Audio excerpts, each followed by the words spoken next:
안녕하세요. 까마귀 오답노트입니다. 이번 시간에는 중개보수 관련 문제들을 풀어보도록 하겠습니다. 12년 23번 문제는 틀린 것을 고르는 문제입니다.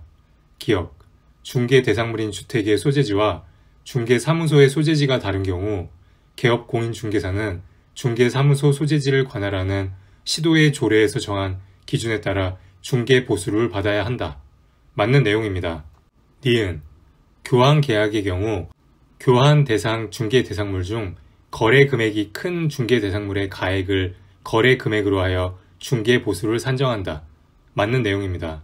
디귿, 사례, 증여, 기타 어떤 명목으로든 법에서 정한 중개 보수를 초과하여 금품을 받는 행위는 반드시 개설 등록을 취소하여야 하는 사유에 해당한다.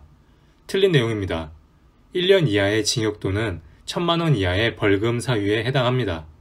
리을, 동일한 중개 대상물에 대하여 동일한 당사자 간의 매매와 임대차가 동일 기회에 이루어지는 경우 매매계약과 임대차 계약의 거래금액 합산 금액을 기준으로 중개보수를 산정한다.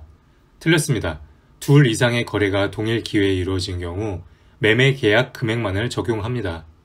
12년 23번 문제의 정답은 디귿, 리을 5번입니다. 17년 35번 문제는 옳은 것을 찾는 문제입니다.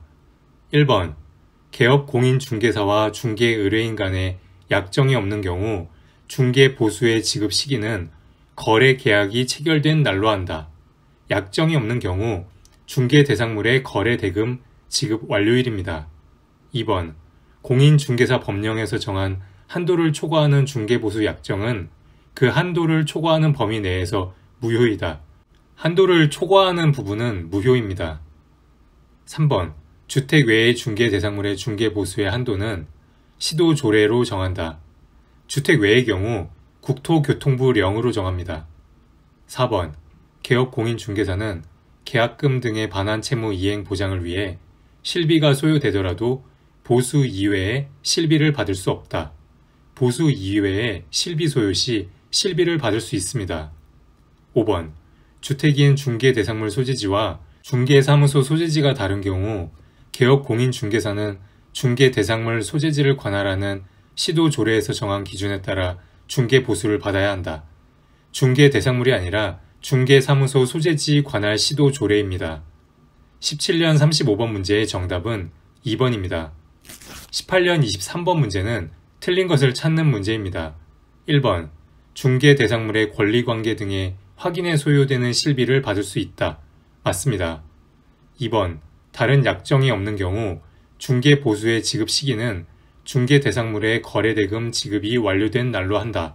맞습니다. 3번, 주택 외의 중개 대상물에 대한 중개 보수는 국토교통부령으로 정하고 중개 의뢰인 쌍방에게 각각 받는다. 맞는 내용입니다.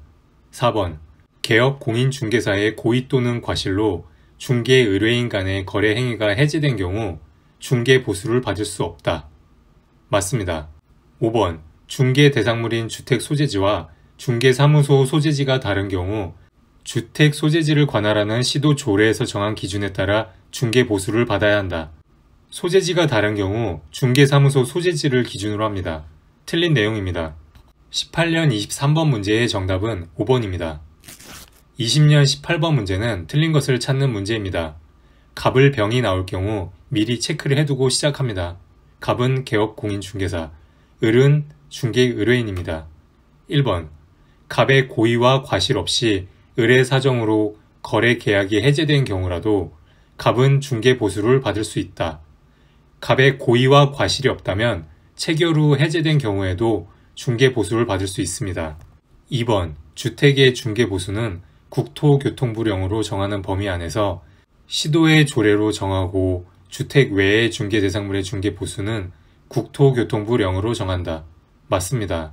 3번, 갑이 중개보수 산정에 관한 지방자치단체의 조례를 잘못 해석하여 법정 한도를 초과한 중개보수를 받은 경우 공인중개사법 제33조의 금지 행위에 해당하지 않는다. 금지 행위의 보수 또는 실비를 초과하여 금품을 받는 행위가 있습니다. 해당하는 내용입니다. 4번, 법정 한도를 초과하는 갑과 을의 중개보수 약정은 그 한도를 초과하는 범위 내에서 무효이다. 맞습니다. 대법원 판례에 의해 법정 한도 초과 중개보수 약정은 무효입니다. 5번 중개보수의 지급 시기는 갑과 을의 약정이 없을 때에는 중개대상물의 거래대금 지급이 완료된 날이다. 맞는 내용입니다. 20년 18번 문제의 정답은 3번입니다. 17년 36번 문제는 틀린 것을 찾는 문제입니다.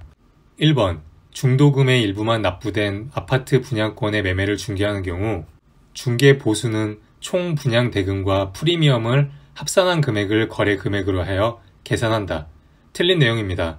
대법원 판례는 거래 가액은 통상적으로 계약금, 기납부한 중도금, 프리미엄을 합한 것으로 해석합니다. 총 분양 대금이 아닙니다. 2번 교환 계약의 경우 중개보수는 교환 대상 중개 대상물 중 거래 금액이 큰 중개 대상물의 가액을 거래 금액으로 하여 계산한다. 맞는 내용입니다.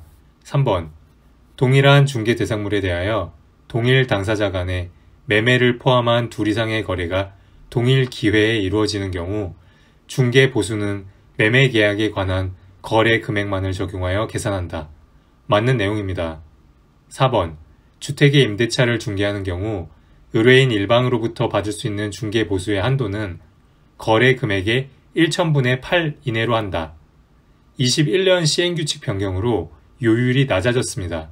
임대차의 경우 1000분의 6 이하입니다. 5번 중개 대상물인 건축물 중 주택의 면적이 2분의 1 미만인 경우 주택 외의 중개 대상물에 대한 중개보수 규정을 적용한다. 맞습니다.